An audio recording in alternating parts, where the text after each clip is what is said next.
Hey, my name is Sarah, and welcome back to another episode of Talking Fast. Let's just get right into it, Jacob. What are you drinking? Sarah, I'm taking it back to childhood. I'm going. Okay, all the way back to childhood. Got it. Shout out to orange juice. Just orange juice in general. Pulp or no pulp? I go half pulp. Some pulp? Ew. They call it some pulp. Why do they do that? Ew. Call it half pulp. No. You're not a pulp person? No. We've talked about this. I don't want any bits going in my drinks, like the aloe juice, any of that. True. Some pulp is good, but there's nothing, absolutely nothing that tastes as good in the morning, aside from coffee, that's a hot drink, that's something else, than with your breakfast.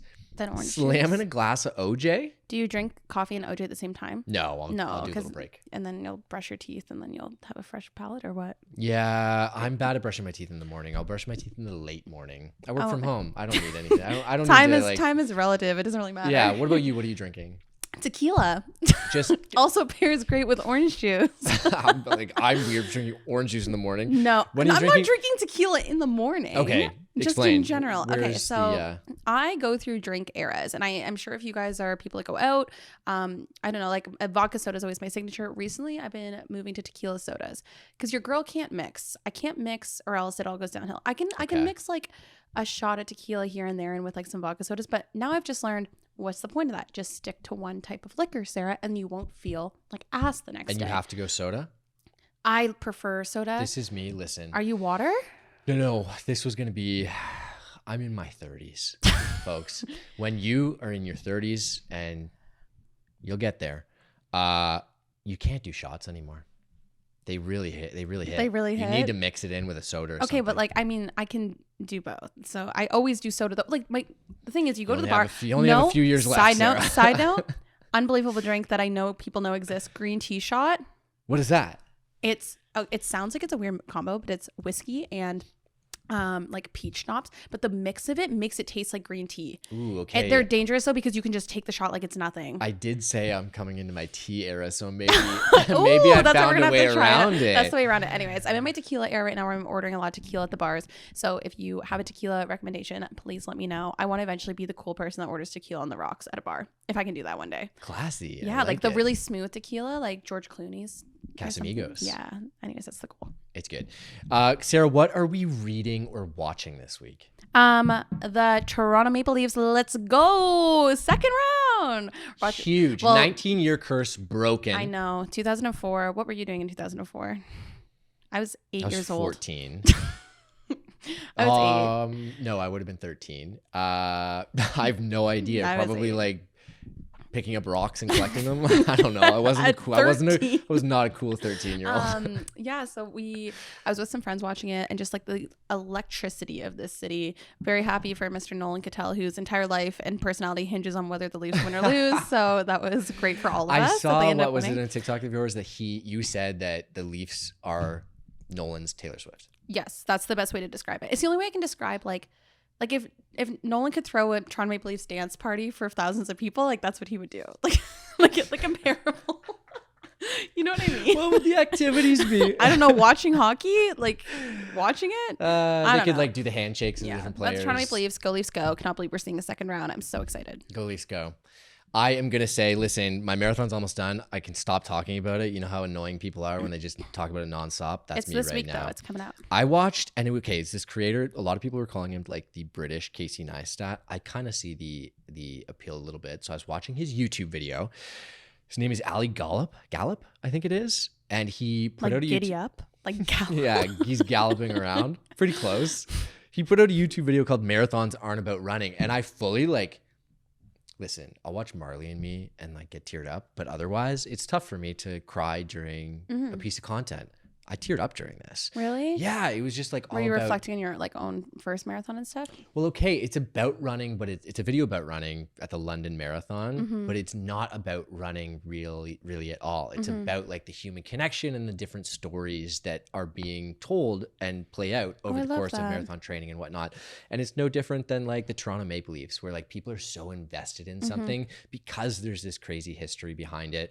And it gets really emotional. That's why it's so exciting for these moments with the Leafs moving into the second round, finally winning a playoff series after so many years, or someone like overcoming a personal struggle or running for a loved one who's passed away, accomplishing this big goal. So anyway, that is what I was watching this week, which was really nice. Check it out if you can. It's getting amped up. You can also watch Jacob run the marathon this weekend in Toronto, right? This weekend, this Sunday, starts at 7:30. It's all around the city. So if you see takes a long time though, so you don't have to, I will not be watching at 7:30. It takes like 4 hours, doesn't it? 3? I'm shooting for under 3:45. I'll say it there. Oh, Probably. okay. Yeah, we'll That's see a what good happens in time. the second half. If I get a 3:30, that'd be amazing. I don't think I will, but you have to have confidence. So let's do it. Let's go. Green tea 3:30. shots if you get 3:30. Yeah, if you see me on the course, bring a couple candies and give the boy some chocolate, because I'm gonna need it. What are we listening to this week? Okay, you're gonna like this one, I think. Okay. I was psyched up. It's kind of dad rocky, but I love this band, and they're probably the band that I've seen the most live. The National. You've seen them the most, Aaron Dessner. The most live? Really? The National? Yeah, I've probably seen them 4 or 5 times. We love Aaron Dessner on this podcast and in Taylor Swift world. Exactly. So like has collaborated with, for context, helped collaborate on Folklore and Evermore. Yeah. And a few other tracks, including one track for the new National album that Taylor Swift is actually featured on. The Alcott. The Alcott, yeah. So anyway, this was like a big deal for me. So I stayed up. It was like Thursday night, and I stayed up past midnight to listen to the album because I was so excited about it. And then I picked up the record the next day. Amazing album. I love it. It's fantastic. And they haven't had one in a while. I love that. Yeah. What about you? I've been listening to our boy Niall Horan.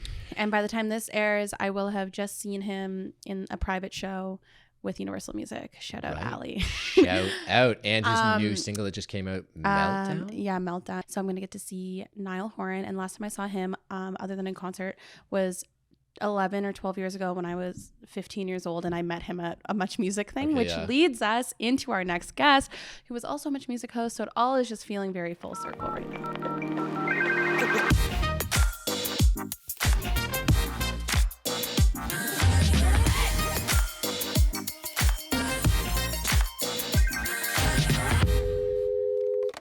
From bracing our TV screens, bringing us the biggest news in interviews and entertainment, to building a community dedicated to health and wellness through her brand Healthy is Hot, please welcome to Talking Fast, Chloe Wilde. Hey, you actually do talk really fast. I know, I do. I know. I had big expectations. I was like, okay, I need to have some candy before I go. I know. This is going to be a fast-paced podcast.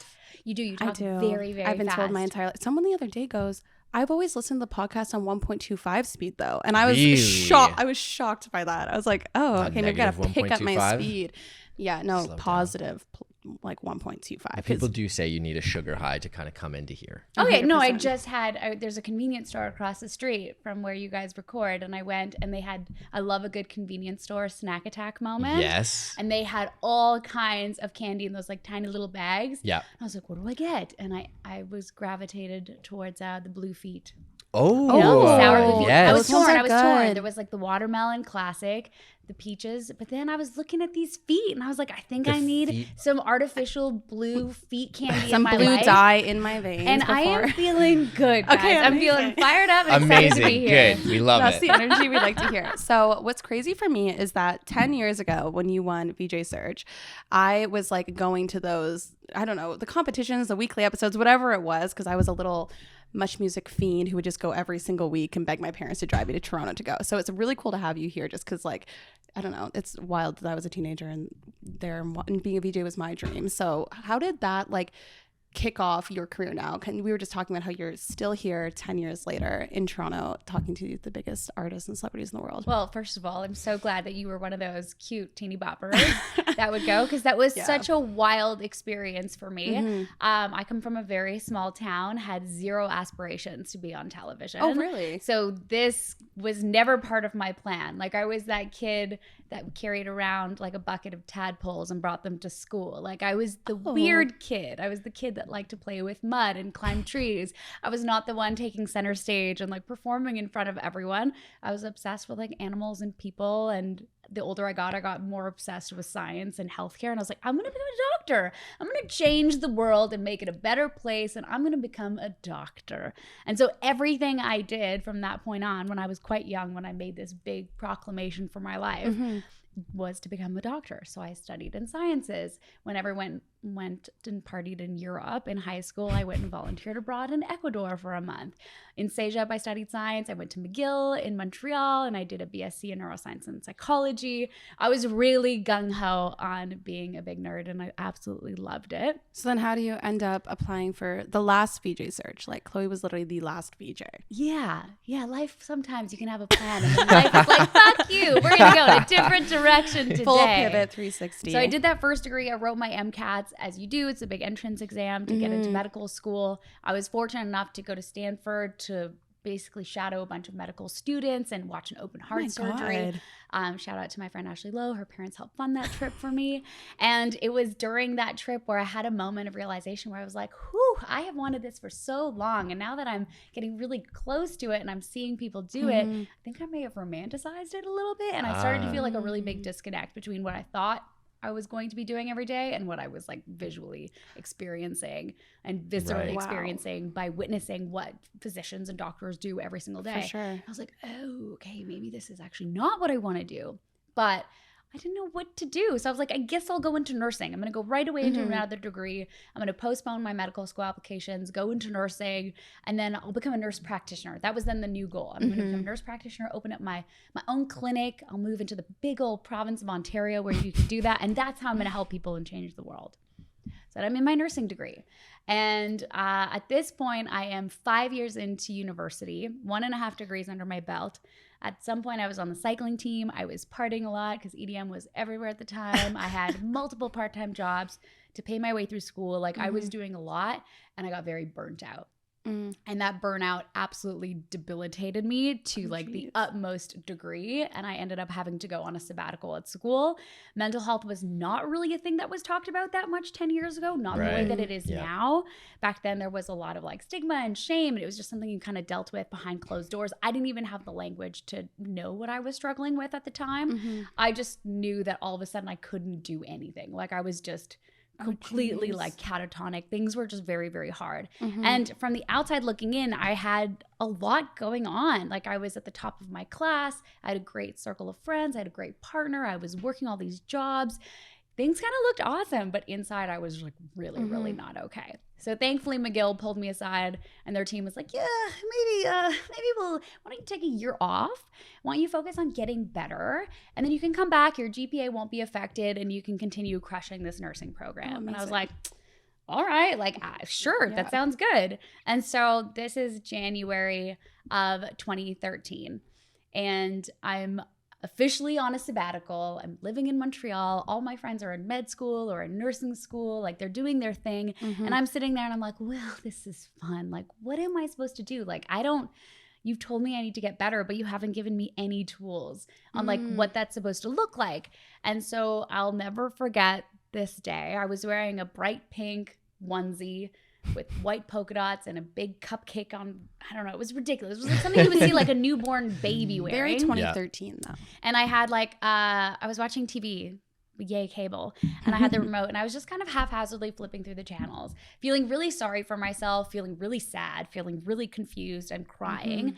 And as I'm flipping through the channels, I ended up landing on Much Music and I heard the words that forever changed my life. And it was Scotty Willits and Lauren Toyota. And they said, do you want to be the next Much Music VJ? And in that moment, I thought, why the fuck not? Like, I don't know who I am or what I'm doing anyways. So I decided to put all of my academic fervor that I like have been pouring into McGill for so long. And I poured it into everything I could learn about this world of Much Music in like a really intellectual way. Of course, I grew up in Canada, so you grow up loving Much Music. But it's a whole other thing when you study it like you would like physiology class. Like applying like research and like 100%. And That's like so interesting. Really doing a deep dive on everything. So I started to absorb everything I could about this world because I really like didn't know what to do with all of my energy and all of my curiosity. Like just because someone says, oh, you need to take time off and like feel better doesn't mean you're gonna like all of a sudden do it. And so that's kind of how my interest was piqued in entering this VJ search.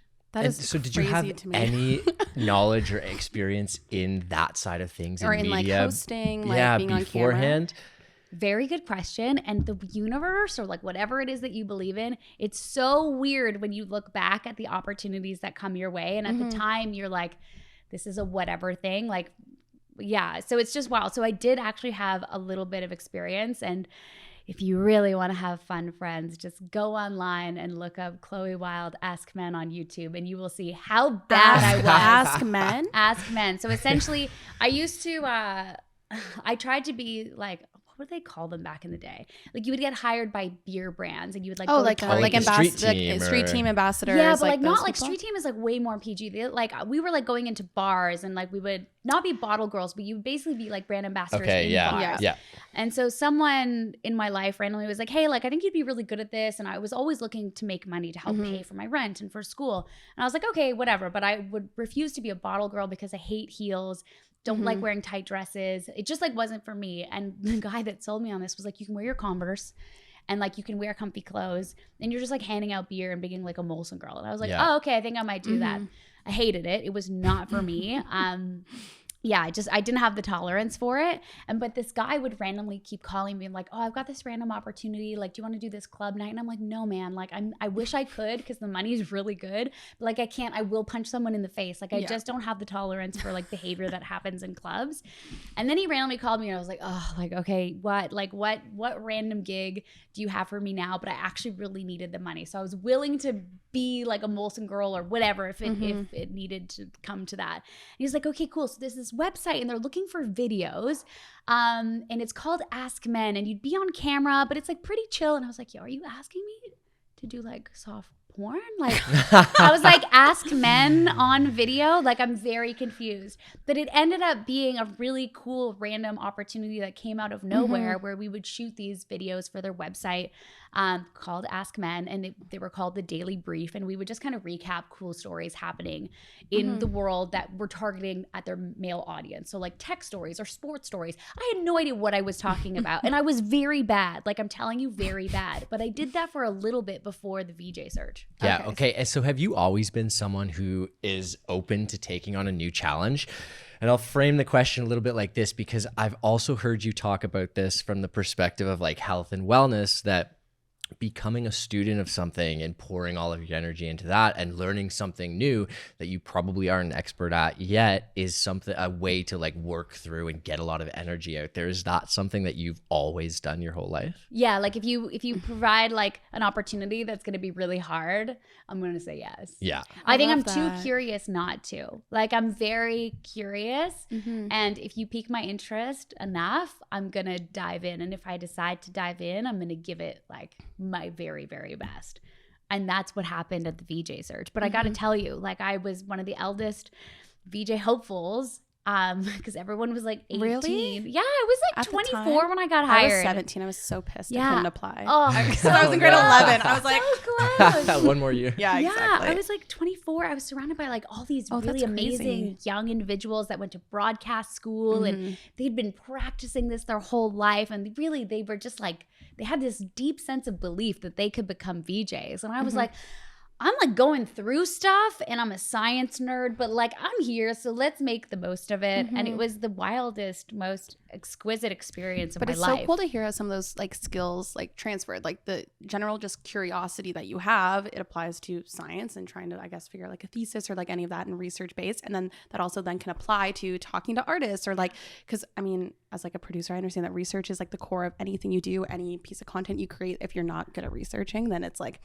you're kind of like left out hung to dry. And I'm sure like, you know, that's like you already having that work ethic is like, it makes a lot of sense that would then propel you into being successful on that because you would have just know how to prepare better than anybody else. But interestingly enough, there is such a thing as like over preparation. And that's something that I've had to really like work on, especially in the early days of my career, because as a type A, like, I don't know, studious person, I would hate to go into a situation unprepared. But my version of prepared is intense. It's like way too intense. It's way too much work. It puts way too much pressure on myself.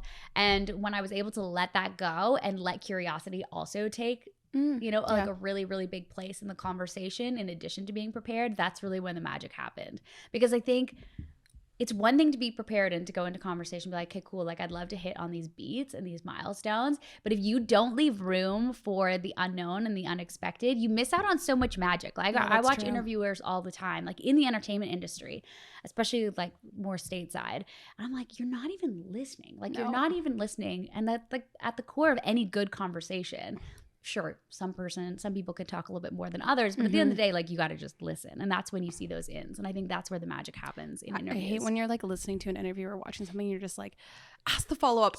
And you can like, it's like hanging right there, but it's like, you can tell that it's just like, they've gone through their like notes, they have it memorized in their head, and they're not as flexible with it. Yeah.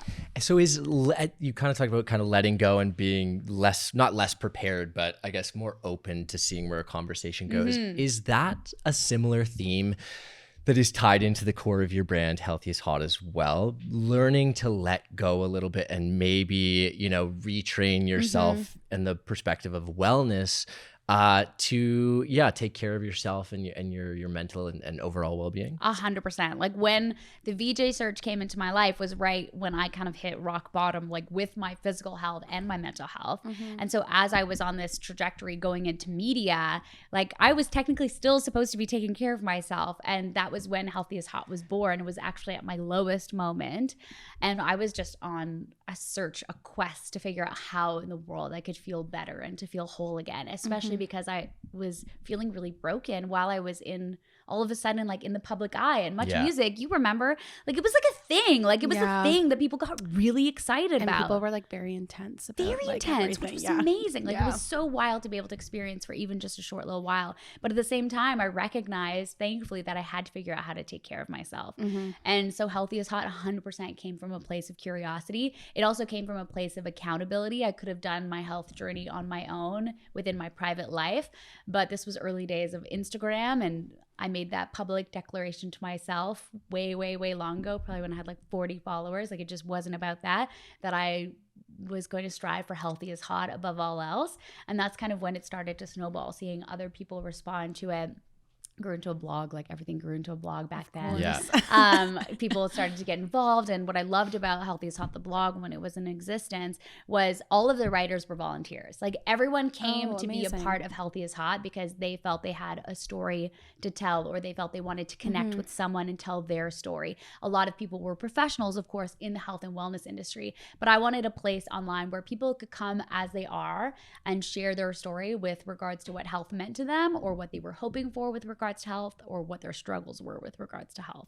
And then, as much as the blogging part was fun, I missed the interviewing part. The interviewing people is what I love most in my job, like holding space for people and seeing what happens when people's guards come down even just a little bit. And so, like, you guys with a podcast, it's such a special medium. So to be able to take those conversations and, again, that curiosity and bring it into podcast form was so special. So talking about the blog, the podcast, and kind of the different iterations of Healthy is Hot, you also now have the app. Okay. It's so wild to hear you even say that. It feels really techie, and I can take zero credit for the coding. Okay. But no, it's wild. Like, and I think everyone's tired of talking about the pandemic, but the pandemic was this weird time in all of our lives where our schedules were really, really altered amongst a million other things. But my life pre-pandemic was traveling constantly for work. There was no such thing as like a Monday to Friday 9 to 5. That wasn't our life. And all of a sudden the pandemic came, and we were grounded in Canada and following protocols. And all of a sudden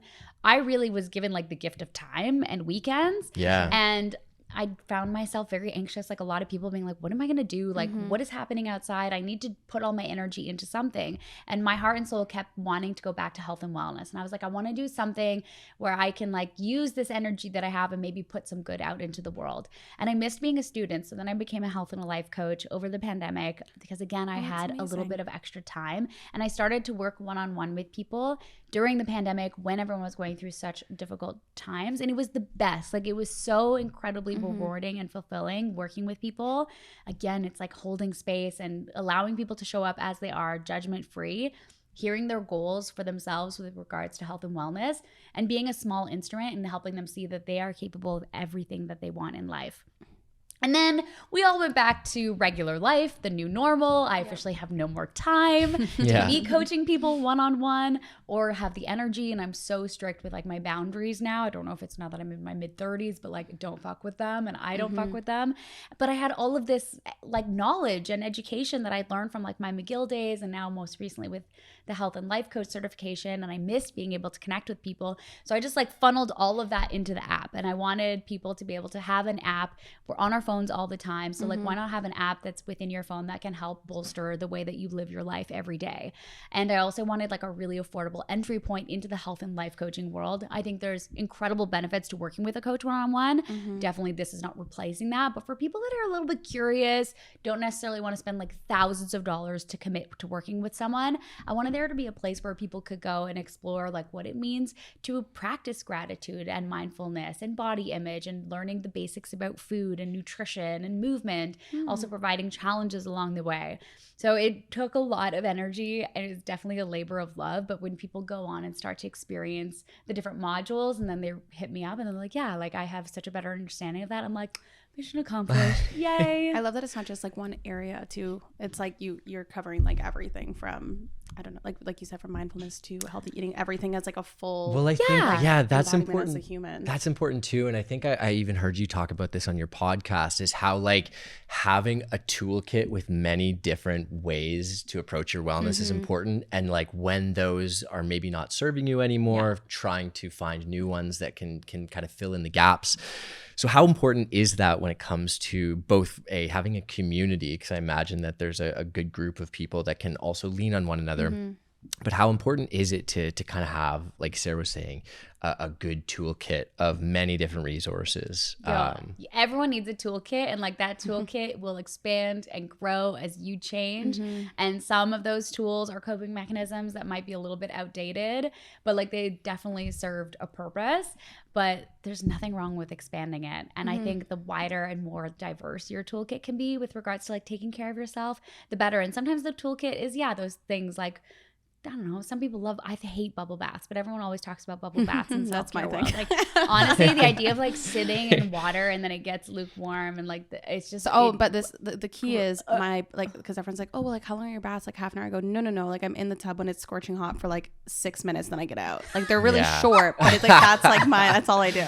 Your hot exposure, not cold exposure. That's hot exposure. It's like Yeah. cold exposure. That's all I do. But that's so funny. You guys, you need a toolkit. Maybe it's a scorching hot tub. Maybe it's cold exposure, something we're both into. Yes. Sometimes like it can be something as simple as like when you fold laundry straight out of a dryer and like you're actually feeling how hot it is. And in that current moment, you're like just so present in folding your laundry. 100%. There's something so simple about that, but like that is mindfulness at its core. Like just being in the current moment. That's what I was going to say is I think that sometimes there's this misconception about what mindfulness is. And a lot of people think, oh, I'm going to achieve mindfulness. I'm going to get to that point through these resources, as opposed to it being a practice that you probably have to put into practice every single day. And it can be as simple as that, right? The laundry comes out of the dryer and like, oh, you are here right now enjoying this moment, but also just being mindful of the present as opposed to, trying to reach a certain goal. 100%. My favorite time to practice mindfulness, because my brain is always in a million different directions. Mindfulness is very,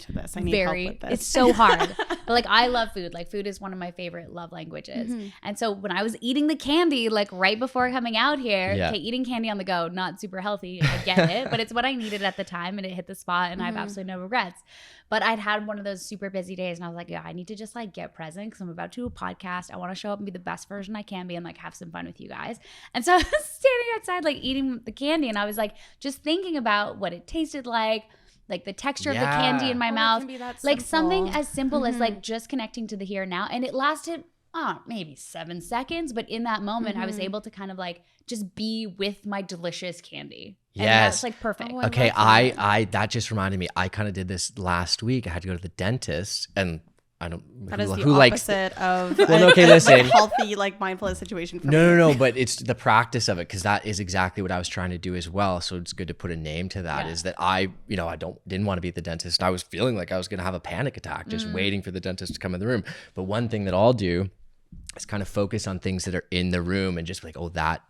Whatever it is green. This phone is green, which can be something as simple as just grounding you in the space and reminding yourself, okay, yes, everything's maybe not okay. I don't need to disassociate right now. We don't need to disassociate fully. Panic attack can wait. So when I learned that, like I learned it as name and notice, and it was in the cold exposure world by one of my guides, Thomas. And like right before going into cold exposure, it's very important to like get present before you go into like near freezing water. And so he would always set a timer for 2 minutes. And for 2 minutes before going into the cold, you know, Lake Ontario, he'd be like, hey, for the next 2 minutes, I just want you to name and notice, no judgment. So if you saw like a duck, he'd be like, I see duck, or like, I hear waves. And it was so simple. Like, it's so incredibly rudimentary. And sometimes we make health and wellness unbelievably like exclusive, expensive, and complicated. Yeah. And sometimes it's just as simple as like looking at this and being like, that's a seafoam green foam. Yes. Cool.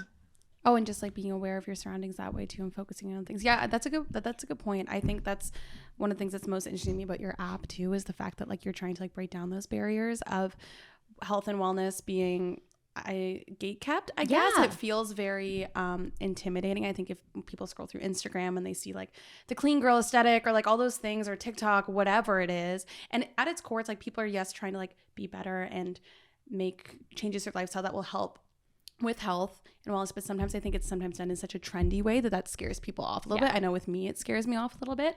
So like, what is something that people could start today that maybe that's not scary, that could help like with health and wellness and mindfulness? 100%. So 2 things. First of all, please go and walk. Like, I'm like begging everybody to track their steps. And like, my personal goal is 10,000 steps a day. That might be a scary big number for you. And if it is, that's totally fine. If like right now you're hitting at like 2,000 steps a day because you have to drive to work, you sit at your computer all day, then okay, no problem. Why don't we try to bump it up to like 2,500 and challenge yourself to just maybe walk an extra, you know, little walk around the block before you go to your office, and try to commit to that for the next 7 days and track it. You know, like give yourself a little gold star or check mark on your calendar every time you're able to hit 2,500, and then you slowly go up. But I think sometimes when we all of a sudden are like, I'm going to be healthy, I'm all of a sudden going to like be a whole new person. We put all these unrealistic goals in ourselves, or we try to be like those girls we see on Instagram, which frustrates me so much because a lot of what we see on social is just a bunch of bullshit. Yeah. Exactly. And it's not really relatable or accessible. So like, you got to pick something and look at your baseline and see like, how can I improve this just a little bit, and then track it and commit to it for 7 days. And then at the end of the 7 days, be like, actually like wasn't that hard. I like that you said 7 too, because I feel like a lot of things like people assume they have to be like a 30, like 60, like the 75 hard thing. That's like there's just like I think it's more intimidating. Like you saying 7 just made me go like, oh, I could do that. And it sets you up for failure, I think, when you don't hit certain goals as well, right? 100%. And if at the 7 you're like, you know what, that was actually really challenging, maybe I need to taper back a little bit, and maybe this week it's gonna be 2,300 steps a day, and then you can, once that feels good, then you can up it. So I really think steps, like, and you're just getting outside. And if you hate walking, like call a friend at the same time. Listen to this podcast while you're out for a walk. Use the walk as a reason to go try a new coffee shop. Like find a way to hack your life so that it's easier for you to get those steps in. And eventually maybe you can get to 10,000 as like your new goal. And I promise you will see such a difference, because no matter what, you're going to be moving your body in like a really gentle, low impact way. 2, you're going to be getting fresh air, which, you know, sometimes is really tough. We live in Canada. Some of the seasons are really, really challenging. So not only are you getting loads of vitamin D, it's going to be good for your mental health. You're going to sleep better. Usually when we're moving our bodies, we make better food choices. So like the ripple effects are huge. And then the other one, and again, it's so simple, is water. Like so many of us, myself included, like caffeine addicted. I would rather sip on coffee and matcha lattes all day, every day than just sip on water. But there's so much research that shows that being dehydrated can negatively impact like every physiological system in your body, but also your mental health. Like for me, it always comes back to your mental health. I really want people to strive to be healthy so that they feel good. If you want to look good, cool, but like that might be a really sick byproduct of you feeling good. Like if you can feel great, you're probably going to feel already better in your skin and in your clothes anyways. And rather than like trying to look a certain way, if we can all strive to feel better, everything else is going to be so much easier. And like moving our bodies gently, whether it's walking and then also staying hydrated, will definitely help with that. So if water is an issue, set yourself an hourly reminder on your phone. So I have that. Like I have to, because otherwise I just want to have coffee. So every hour there's a reminder on your phone and it says drink your water, and make sure that you have a cup or a water bottle that you actually like the look of. You like the way it feels in your hand. Are you a straw person? Are you like a spout person? A reusable water bottle was a game changer for me, of just having it around. And the tactile feel of it and the aesthetic. Exactly. Yeah. Yeah. Like you have to hack your life. Like it's too easy to be lazy. Like it's also so wonderful true. to be lazy. Yeah. And then, so one last question for you as well from me is how important is vulnerability? Because I know that you have talked a lot about not letting the more difficult times and challenges in your life define you, which I think is something that people get caught up in. Like we were just talking about people who are on Instagram who are kind of sharing just the aesthetic, nice parts of their lives. That's not really reality, but how important is it to then share your vulnerability with other people? I think vulnerability is like the ultimate superpower. I love that. Ultimate superpower, because, and you don't have to do it necessarily on social media. Like it can be with your partner or your friend or a family member or someone at work you feel safe with. But being able to let your guard down and be vulnerable allows you to recognize that you're feeling that way. And a lot of the times it can take a lot of the power away from those feelings that are actually bringing you down and making you feel vulnerable in the first place.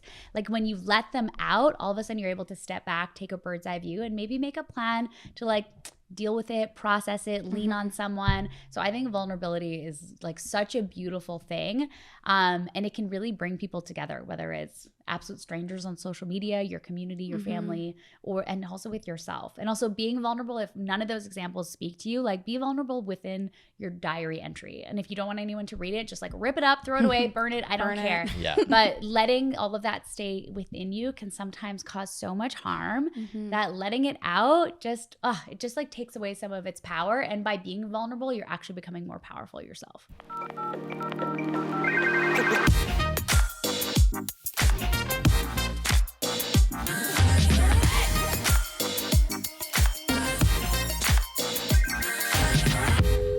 Welcome back to our voicemail segment where every week we answer questions, try to give advice. There was really no advice in this week's selection of questions, and they, can range from really serious to jokey to everything. And I think it just helps you get to know our guests a little bit better and us as well. Are you ready for voicemail? I am. I'm a little bit nervous. Don't be nervous. Bring it on. Bring it on. Do we need some more candies or something? We just talked about vulnerability. I think you're going to be totally fine with it. So the first question is from Alyssa, and it's, what's something that you're grateful for the past week? Oh, Alyssa. So behind the scenes, been going through quite a lot with my health the past 3 years. And we got some good news this week. So I'm just feeling extra, extra grateful for my health. We should never take it for granted. Congratulations. Yeah. That's a good one. For you.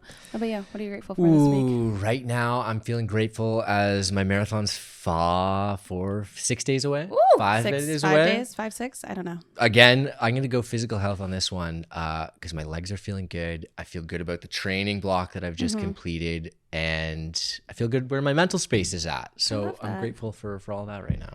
I'm grateful for new friendships. I've really found some new people that have come into my life. It's so funny. You don't realize even as you get older, you think you have your friends that you're your people forever. But I love that, I don't know, just meeting new friends that you're oh, you're somebody that will be in my life for a while. That's a good one. Yeah, also adult friendships are hard. It's so hard. when you do Really find people hard. and you're yes, I think I have a friend. for sure. I think I might And have especially one that's it's a really authentic, real, you feel like you've known them forever, one of those friendships. So yeah, I'm grateful for Oh, that's good. so happy for you. Thank you. Do you want to go with number 2? Yeah, Did you not definitely. I turn don't have it on. You would love to. He's been waiting for this. Stand by I'm callers. so stoked for number 2. That is really hard. You get a lot of acquaintances. Yes, exactly. A million people you can go for a cocktail with, but very few people you can have Exactly. I could go for, exactly. That's the standard too. That's a good way to put it. Okay, voicemail question number 2. What is one daily habit you can add to your routine to start living a healthy lifestyle? I feel like I kind of stole this question from somebody earlier, but we can each give a suggestion. Do you have one? Oh, you guys go first. One habit or routine. I got one. No. Reading before bed. That's my, it gets you off your phone. It gets you out of I don't know, the blue light and all that stuff that we know is bad for you, all of that. And it helps you fall asleep, and then sleep's so important. So the only way I have really good sleep is when I read before bed. Also, hot tip though, if you're going to do that, be mindful of what you're reading. If you're going to read something about bettering your finances, maybe not the right book before bed. That's a good tip. Granted, I only read cheesy romance novels. So stuff you just turn your brain off. Exactly. I'll follow up off that one, but it'll be for the how to get your day started. One thing that I always do, and it puts me in the best mood, listen to music while you're in the shower. There's nothing better do you have than a shower just speaker? No, just I just turn use off my your phone. phone? I just use my phone. Maybe I need a shower speaker. I'm a little low key right now, but like honestly, that puts me in the best mood. Just like I'll put on a song for like repeat. Everyone knows this for 5 times. You know, but it's just a great way to start your day with a, you know, that. a happy mood boost. Yeah, What this about is you? so wholesome. I love this. I'm you? all about setting yourself up for success. So like before you go to bed, before you tuck into that amazing cheesy romance book that I probably have also read, like set yourself up for the next day. So if you're a coffee drinker, can you prep the coffee the night before? So when you wake up, all you have to do is press start. If you're someone who likes to bring lunch to work, can you prep it the night before to make your morning super easy breezy? And also like setting out your clothes, especially if you're someone who like wants to work out before work or after work. If you have everything out and packed, it will be so much easier when that alarm clock rings. And it always feels like it goes off too early to be able to actually follow through on like your amazing set of goals. Because in the morning is when we have like the most willpower and we have, you know, we haven't experienced as much decision fatigue. So if we can set up ourselves for success the night before, we have less decisions to make in the morning, and so then we'll be able to make better decisions throughout the day. And you can buy yourself like even just an extra like 5 to 10 minutes of sleep, which is so important. I love sleep so much. Again, these go all over the place. So our third one was just what's your favorite Toronto coffee shop? Ooh. Right now I'm really vibing with Pilot Coffee I love on Pilot. Ossington. Oh, so yummy. It's like a Saturday routine for my partner the Ben and little I. yellow lids. It's So just cute. great. I like the aesthetic. The people are great. They don't charge for oat milk, which is very refreshing. Oh, that's nice. Then we go across the street. We get a sandwich from Côte de Boeuf, takeaway, of course. We just Amazing. walk around. So I yes, love that. Mine right now is Forget Me Not, which is it's like known as the Shawn Mendes coffee shop. That's one that he's always spotted at Portland and Adelaide. It's very cute. It's got like cute little workspaces. And they have like couches that you can work on, which I really like. And they That's just like nice. they also sell these cute little like artisan. Oh my god, I can't speak. Artisanal? Artisanal. That's Artisanal. what I'm looking for. Artisanal pieces and everything. So if you're ever like in a rush to get a present, you can like Oh, that's get smart. a coffee and get like a cute, unique little thing there. I can Forget also Me Not as well. second the Shawn Mendes thing. So that's the way I walk to work or bike to work. Yeah. And one time I was biking, so I was like, you know, going pretty quick because I'm snazzy like Yeah. that. And all of a sudden I'm like, that guy has great hair, and I was like, oh, it's Shawn Mendes Yeah. with his dog With and his dog. Camila because they were dating. And I was like, Toronto, that'll happen. Always walking his golden retriever. Yeah. In that Classic. I got to give a little bit of love to the east side where I Classic. live, and it was closed for several months, but it's back open. Tandem is Oh, I've never heard of Tandem. well, you got to come over to the east side more often. We're quite literally in the East End right now. This is honestly the most east I've ever been. Oh, Wow. I live like 3 blocks away. I have passed Broadview Hotel. I don't know where I am anymore, but now I know of Tandem. Okay, Well, you got to thank check you it so out. much for being on Talking Fast. We give everyone a little self-care inspired gift. And I'm glad you said matcha because I like got you matcha and I wasn't sure if you liked it. But yeah, there's a little gift. And then we also give you the gift of the opportunity to say whatever you want. You can speak to your camera. You can drop some wisdom. You can plug yourself. You can do whatever you want as your final sign off. All I'll say, because I didn't know this earlier in my life, but you have a voice. You deserve to use it, and like everything you want in life is out there for you, but you got to believe in yourself first. So go fucking get it. Go fucking get it. Thank you so much for listening to another episode of Talking Fast. Thank you to Chloe for stopping by, and we will see you next Wednesday. Bye.